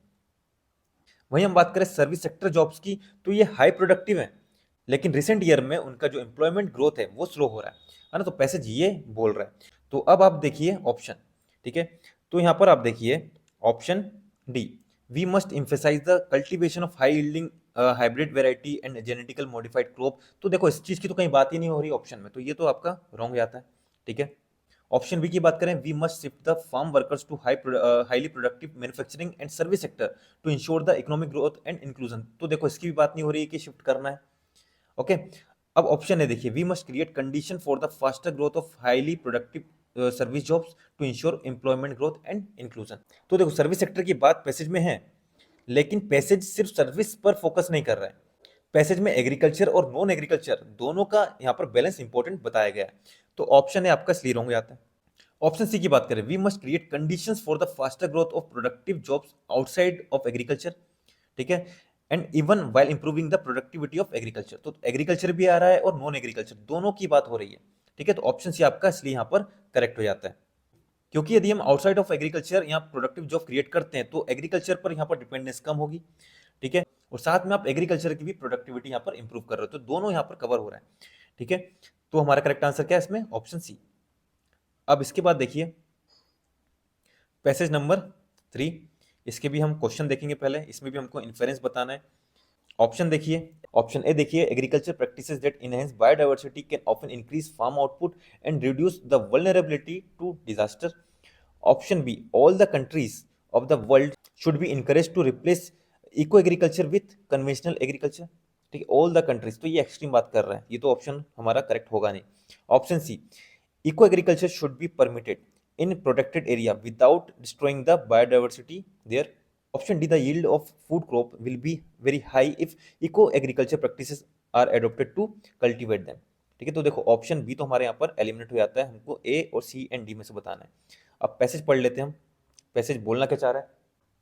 तो पैसेज क्या बोल रहा है वो मैं आपको बता देता हूँ। A landscape scale approach to land use can encourage greater biodiversity outside protected area.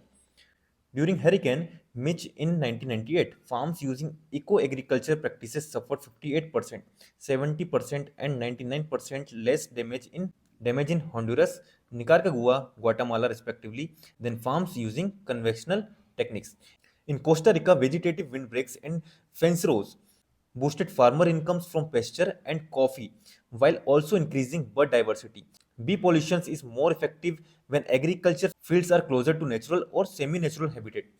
A finding that matters because 87% of the world's 107 landing crops depend on animal pollinators in Costa Rica, Nicaragua, and Colombia. Silvopastoral systems that integrate trees with pasture land are improving the sustainability of cattle production and diversifying and increasing farmers' income. तो इस passage के की points की यदि हम बात करें तो लैंडस्केप लेवल लैंड यूज से प्रोटेक्टेड एरिया के बाहर भी बायोडाइवर्सिटी यहाँ पर बढ़ती है, ठीक है। और जो हरिकेन मिच जो आया था ना उसके टाइम पर हम बात करें तो इको एग्रीकल्चर फॉलो करने वाली जो फार्म्स थी उनको कन्वेंशनल फार्म से काफी कम नुकसान हुआ था। ओके, और क्या बोला है, वेजिटेटिव विंड ब्रेक्स एंड जो लाइफ फेंसेस हैं, है ना, उससे क्या हो रहा है कि फार्मर्स की इनकम बढ़ती है, बर्ड डाइवर्सिटी जो है वो इंक्रीज होती है। एक और चीज यहाँ पर बोली गई है कि पॉलिनेशन ज्यादा इफेक्टिव होता है जब farms natural semi natural habitat के पास होते हैं, है ना। और वर्ल्ड के 87% मेजर क्रॉप्स एनिमल पॉलिनेटर्स पर यहाँ पर डिपेंड करते हैं। एंड यहाँ पर बात की गई है सिल्वोपेस्ट्रल की, ठीक है, सिल्वोपेस्ट्रल सिस्टम की। तो इसका मतलब क्या है, ट्रीज प्लस पेस्चर। तो ये क्या करता है, कैटल प्रोडक्शन को सस्टेनेबल बनाता है जिससे फार्मर्स की इनकम डाइवर्सिफाई और इंक्रीज होती है, ठीक है। तो अब देखिए पैसेज के थ्रू यहाँ पर हम ऑप्शन देखते हैं। ऑप्शन सी की बात करें, eco agriculture should be permitted in protected area without destroying the biodiversity there. तो देखो ऑप्शन सी भी आपका रॉन्ग है, क्योंकि जो पैसेज है वो प्रोटेक्टेड एरिया के बाहर बायोडाइवर्सिटी बढ़ाने की बात करता है, ना कि प्रोटेक्टेड एरिया के अंदर, ठीक है। तो ऑप्शन सी आपका रॉन्ग आता है। Option D, the yield of food crops will be very high if eco agriculture practices are adopted to cultivate them. तो देखो जो पैसेज है उसमें बात की गई है जो फार्मर्स उनकी इनकम बढ़ाना, रेजिलियंस, सस्टेनेबिलिटी है ना, इनकी बात हो रही है। ये फूड क्रॉप्स की हाई यील्ड है ना, इनकी बात नहीं हो रही है, तो इसलिए ये रॉन्ग आता है।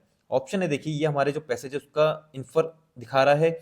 ऑप्शन है क्या है, agriculture practices that enhance biodiversity can often increase farm output and reduce the vulnerability to disaster. तो ऑप्शन है आपका यहाँ पर इसलिए करेक्ट आंसर हो जाता है, क्योंकि ये ऑप्शन पैसेज को सपोर्ट कर रहा है। इंक्रीज फार्म आउटपुट, आउटपुट बढ़ेगा तो जो फार्मर्स उनकी इनकम बढ़ेगी। Reduce the vulnerability to disaster, तो जो हरिकेन के एग्जांपल था उससे भी यहाँ पर अलाइन करता है। ओके, अब नेक्स्ट देखते हैं अपना क्वेश्चन नंबर 64, ठीक है। तो ये पैसेज पढ़ने से पहले हम यहाँ पर क्वेश्चन देख लेते हैं। तो इसमें भी हमको इन्फ्रेंस निकालना है ना। तो ऑप्शन हम सबसे पहले देख लेते हैं। India's GDP display high value added and high productivity level in medium tech and resource processing industry. Option B, promotion of capital and technology intensive manufacturing is not possible in India. तो देखो ये तो extreme है, ये तो आपका गया। Option सी की बात करें, India should push up the public investment and encourage the private investment in research and development, technology upgradation, and skill development. Option D. India has already gained a great share in global market in sectors, showing a rising trend in demands. Okay तो option A, C and D में से हमको answer निकालना है। Option B हमने यहाँ पर eliminate कर दिया। तो ये पैसेज बोलना क्या चाह रहा है वो हम देख लेते हैं। The medium-term challenge of Indian manufacturing is to move from lower to high-tech sector, from lower to high-value-added sector, and from lower to high productivity sector. ठीक है, तो जो लो टेक सेक्टर हैं उनको हाई टेक सेक्टर की तरफ move करना है, लो वैल्यू एडेड जो है वो हाई वैल्यू एडेड सेक्टर की तरफ मूव करना है, लो प्रोडक्टिविटी से हाई प्रोडक्टिविटी सेक्टर तक हमको मूव करना है। और क्या बोला यहाँ पर, जो मीडियम टेक इंडस्ट्रीज हैं ये प्राइमरली कैपिटल इंटेंसिव और रिसोर्स प्रोसेसिंग है। वहीं हम बात करें हाईटेक इंडस्ट्रीज की तो ये मेनली कैपिटल और टेक्नोलॉजी इंटेंसिव है। और क्या बोला यहाँ पर, अगर मैन्युफैक्चरिंग का शेयर जीडीपी में हमको 25% तक यहाँ पर बढ़ाना है ना, तो इंडिया को ग्लोबल मार्केट कैप्चर करना होगा, और स्पेशली उन सेक्टर्स में जहां डिमांड फास्ट राइज होती है। और जिन सेक्टर में डिमांड फास्ट राइज होती है तो ये सेक्टर मोस्टली हाई टेक्नोलॉजी और कैपिटल इंटेंसिव होते हैं। ओके, तो ये बात हुई है पैसेज में। तो ओवरऑल हम मैसेज की बात करें तो इंडिया को मैन्युफैक्चरिंग ग्रोथ के लिए टेक्नोलॉजी, कैपिटल, प्रोडक्टिविटी और स्किल्स पर सीरियस पुश देना होगा। ओके, तो अब देखिए option, India GDP display high value added and high productivity level in medium tech and resource processing industry. तो ऑप्शन ए आपका ये रॉन्ग होता है, क्योंकि पैसेज क्लियरली यहाँ पर बोलता है कि इंडिया को अभी मूव करना है लो से हाई की तरफ, मतलब अभी हाई लेवल अचीव नहीं हुआ। तो ऑप्शन ए रॉन्ग हो जाता है। ऑप्शन बी मैंने आपको बता दिया ये रॉन्ग है।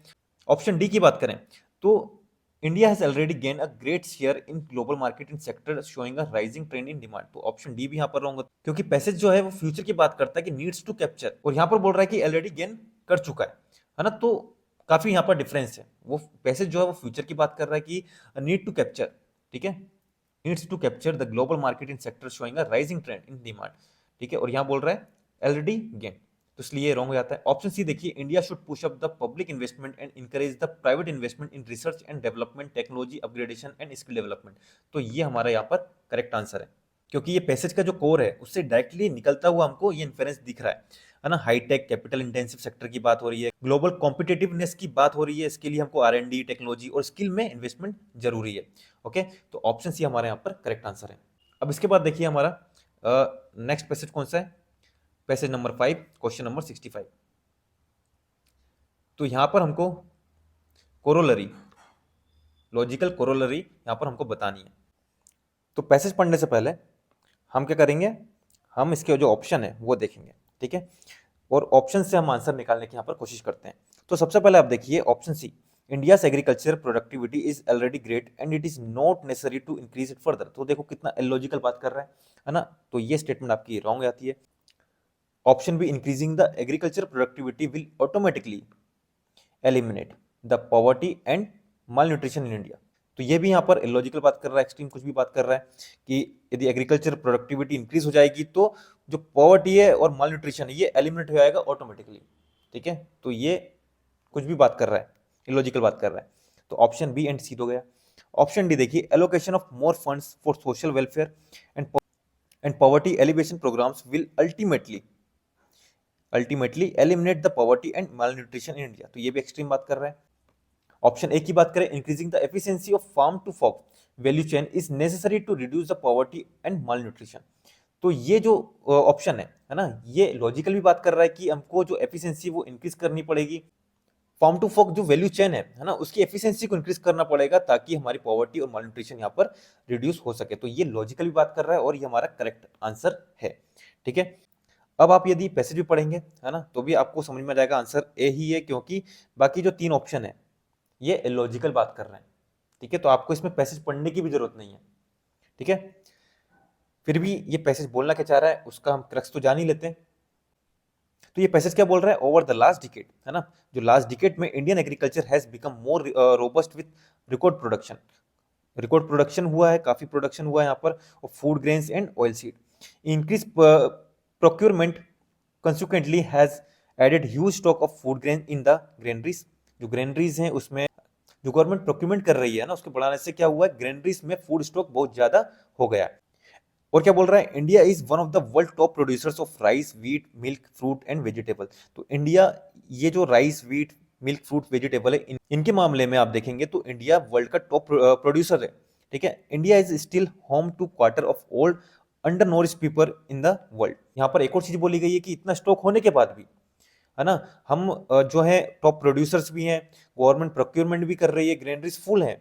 ठीक है, और हमने यहाँ पर ग्रेन्स का, ऑयल सीड का हाई रिकॉर्ड हाई प्रोडक्शन भी किया है, लेकिन उसके बावजूद हम बात करें तो हमारे इंडिया में दुनिया का लगभग 25% अंडर नॉरिश लोग यहाँ पर रहते हैं, और लगभग आधे हाउस होल्ड अपनी टोटल इनकम का आधा हिस्सा सिर्फ फूड पर खर्च करते हैं। मतलब क्या है कि प्रोडक्शन तो सफिशिएंट है, लेकिन एक्सेस, अफोर्डेबिलिटी और डिस्ट्रीब्यूशन में प्रॉब्लम है। ओके, पैसेज ये बोलना चाह रहा है। तो हमको क्या करना है, जो यहाँ पर अफोर्डेबिलिटी नहीं है, डिस्ट्रीब्यूशन और एक्सेस में कमी है, तो हमको उसे सही करना है, सीधी सी बात। तो हमारे यहाँ पर ऑप्शन ए हमारे यहाँ पर करेक्ट आंसर है। उसके बाद देखिए पैसेज 6, क्वेश्चन नंबर 66। तो क्वेश्चन क्या बोल रहा है, which one of the following views corroborates the above statement. तो ऑप्शन ए क्या है, a strong centre and strong state make the federation strong. Option B, a strong centre is a binding force for national integrity. Option C, a strong centre is a hindrance to state autonomy. And option D, state autonomy is a prerequisite for a federation.